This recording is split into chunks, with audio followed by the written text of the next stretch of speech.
Welcome to Get the Facts, the program that provides you with information on government's policies and initiatives. I'm your host, Anthros Campbell.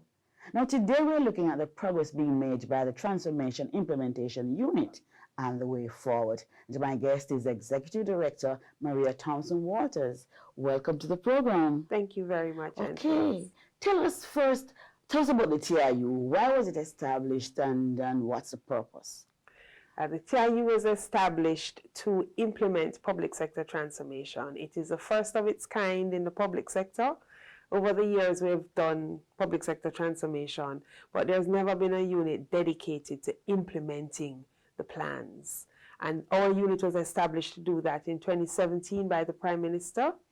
And our objectives are ensuring that for public sector transformation, we deliver effective customer service consistently. So we transform the public service so that we can have effective customer service delivered consistently.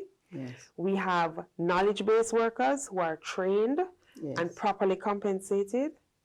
We have a digital government. That's what we're hoping to have, right? That's what we're hoping to have. So these are our long-term objectives. Right. Yes. And this is only 2 years old. It seems like it's been around for a while, though.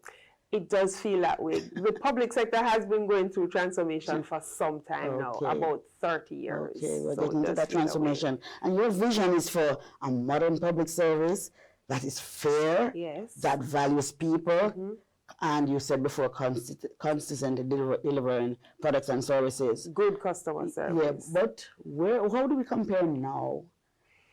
Because I'm a part of the public service. Of course. And we have made some progress.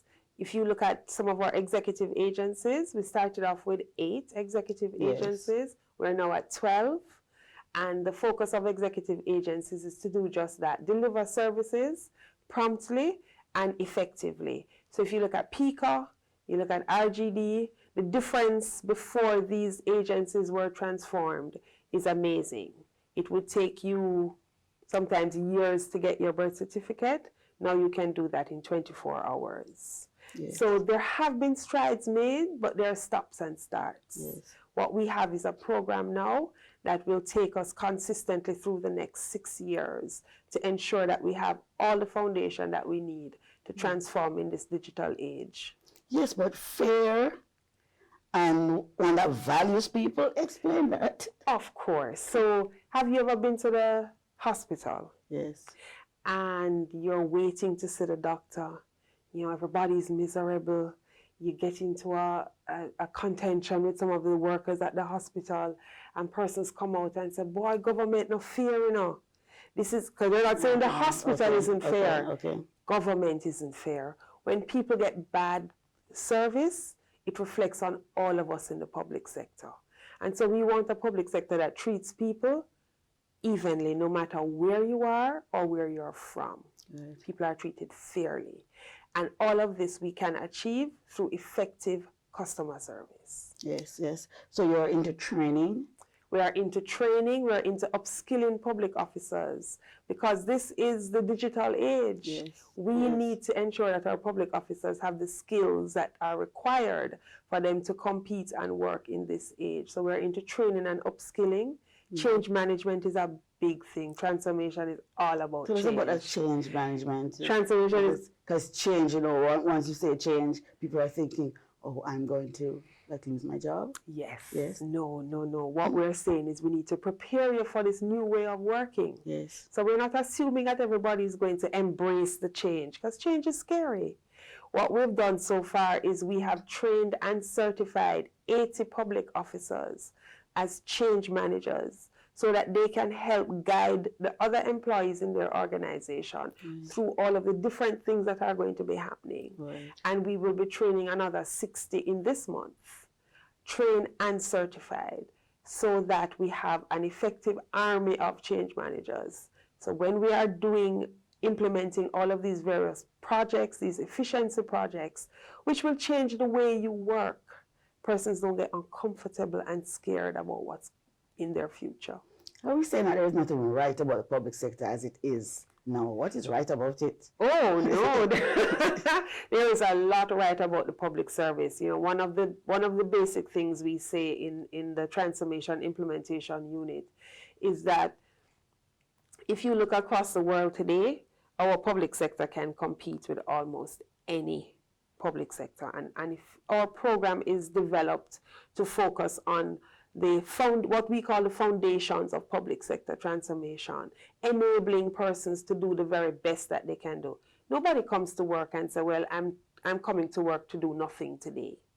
But persons need the tools, they need the technology, and they need the right use of their skills. Yes.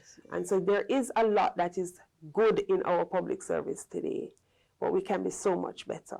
All right. Tell us about some of the other problems that you're trying to fix and how you're going to do it. Yeah. Okay, so efficiency. Yes. We talk about delivering good customer service. Efficiency. How efficient are we? If you're dealing with a matter that has to do with 3 different public bodies, you have to go to each public body. You may get a different response. How do we ensure that we have efficiency and consistency in the public sector? This is through shared services. So with our shared services project, we are pulling out of ministries and departments some of the what we call back office work, finance and accounts, the administrative part of HR, procurement, internal audit, asset management, and delivering those services back into the public service in a shared environment where we will have one organization delivering across all of the public sector. Right. So what are some of the areas that you're going to be using as shared services? As shared services. Yes. So we have HR, but the administrative HR. So things like your personal letters, onboarding, recruitment, training, those things will be delivered through the shared services. Internal audit, which is where we do our annual audit reviews or biannual audit reviews, those will be done through the shared services. Procurement, can you imagine, currently you have each ministry that buys its own paper. Can you imagine one organization purchasing for everybody, the amount of bargaining power you have doing it that way? So those are some of the areas that we are looking at, IT services to be delivered through a shared environment. Okay. All right, let's take a break now. And when we come back, we continue to discuss the Transformation Implementation Unit. Please stay with us.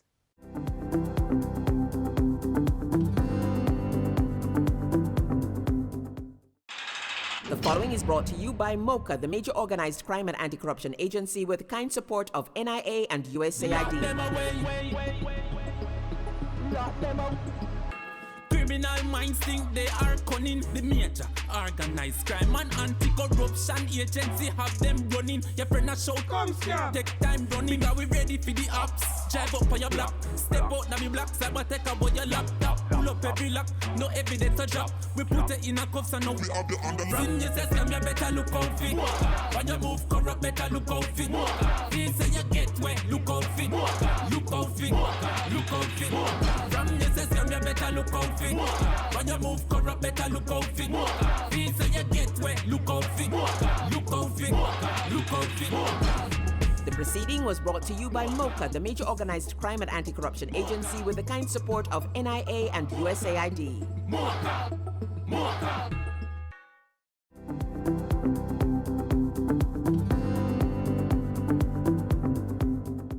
Welcome back to Get the Facts, and we continue our discussion with Executive Director of the Transformation Implementation Unit, Maria Thompson Walters. Before the break, we were discussing the shared services. Tell us a little bit more. How will it work? People are going to be moving from one ministry to the next. Tell us about how it will work. So the shared services will operate in 2 ways. The persons will be able to be employed within the shared services to provide the same service back to their ministry. Positions will be open. It will be an open competitive process for employment within the shared services. It will also open competitive process, which means that the positions in the shared services, once they're established, will be advertised within the public sector for public sector officers who are interested in maybe making a change in their career or would want to continue if they were employed in these areas before, to come and work in the shared services in an expanded way, because you're now working for the entire public sector. Does that mean more pay? We'll come to that. We'll come to that. But also, it will free up public officers to concentrate on more strategic work and ensuring that the policy direction of ministries are fulfilled. Yes. So if I work in a PR company, for example, and that is one of the services that will be shared, right? Right. So, and what happens if someone interviews for that job but was not competitive enough, and so he or she loses that job? What will happen? Well, they wouldn't lose the job. So we are doing several things at the same time. We understand that there are opportunities that come about with public sector transformation. You have persons who may find that they actually have a talent for data analysis. That is going to be a job that is going to be in high demand across the whole public sector. We will now be able to have data on how we spend, what we spend. We can analyze that information, make proper forecasts, look at trends, look at what we need to do in the future. So there's a whole exciting world that opens up. And you never can tell exactly what you may have an affinity for. So there will be opportunities. You may be working in PR today, but you may see a data analyst job in the Ministry of Finance and realize that actually, this is really where I should be. So it's not a situation where I'm in PR, I applied for a job in PR, shared services, and I didn't get it, so I'm going to go home. Right? But also there's the option for persons to decide that they actually want to do something different outside of the public sector. And that too is up to. So we're thinking HR, PR, audit, you said? Internal audit, and finance and accounts, asset management, procurement, and IT services. Excellent. So where are we with that now? Right, so we've completed all of the business cases to see whether or not this is a good investment, it's a good area for government to invest. And the business cases have all come back positive. And we've just completed procurement for the consultant to come on board to help us with the establishment of all 7 shared services. We're far advanced with HR and internal audit, and we expect to start those pilots in the next fiscal year. Yes, okay. Good job. All right, we started talking about what you're planning to fix with this TIU. You spoke about inefficiencies. Let's go to some of the other things that you're trying to fix. Sure. So we have, in the public sector, we've found that there's an inadequate use of ICT. And part of that is because we don't have the capacity or the network to allow us to speak to each other electronically. So if I'm at the Ministry of Finance and I need to get information or a file from Office of the Prime Minister, I have to get in my car, drive to Office of the Prime Minister, drive back down with the file, or get the information there and come back to the Ministry of Finance and do my work. Whereas if we had a single government network, we would be able to access that information as we need it without leaving our desks. So the cost, the transactional cost, because remember now you will have to be, you're charging traveling. So if you're a traveling officer, your mileage, you have to pay for mileage. The cost of the time of the officer to leave their desk, go and get the file, come back to their ministry to do their work. Those things, ICT solves those issues. And so we're rolling out GovNet. And I know we've heard about GovNet for years and years and years, but we are rolling out GovNet. NWA has completed their fiber network, and we're going to be working with eGov and our consultant to connect all ministries and departments to this fiber network, which will enable the type of data sharing that's needed. So cut down on transaction time for things. We will ensure that there is more use of ICT in what we're doing. And that will go to also increasing our efficiency. And then we have our processes that have been developed for some time now, let's put it that way. And those processes will need revamping.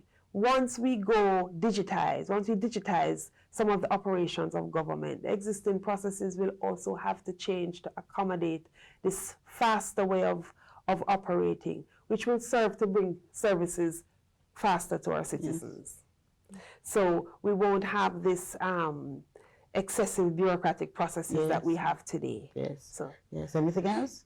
no, all right. Okay. So tell me, we know how this benefits the country. yes. You know, but how does it benefit the public servant?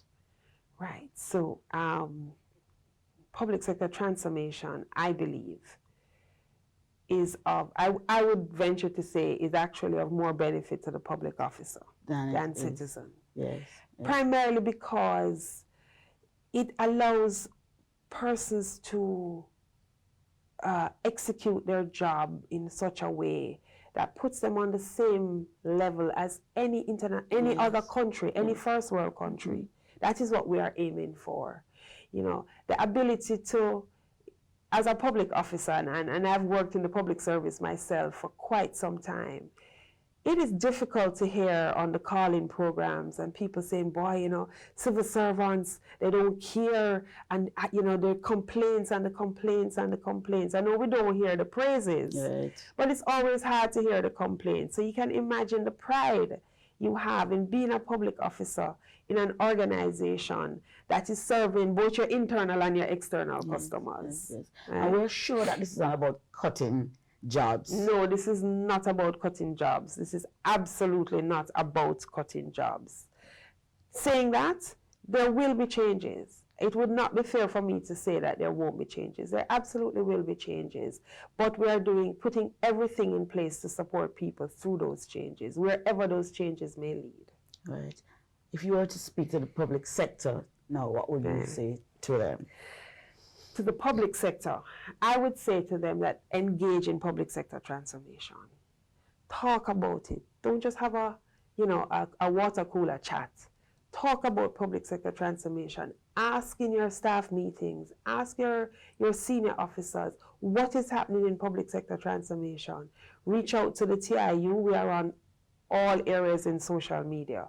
So reach out to the TIU, but get involved in public sector transformation. Find out how you can get involved in public sector transformation. There's a lot of offering here, and we want you to take advantage of it. Okay. So we're closing on this, but where do we go next? Right. So next we focus on completing the rollout of shared services, completing the rollout of GovNet. We're looking at efficiency projects in 3 ministries, and of course, getting into the compensation management project for the public sector. Excellent. Those are our next goals. Thank you so very much for sharing with us today on Get the Facts. It was a delight. Thank you. It was great to be here. Good. So this has been Get the Facts with our guest, Maria Thompson Walters, who is Executive Director of the Transformation Implementation Unit. Until next time, I'm your host, Anthony Campbell. Take good care.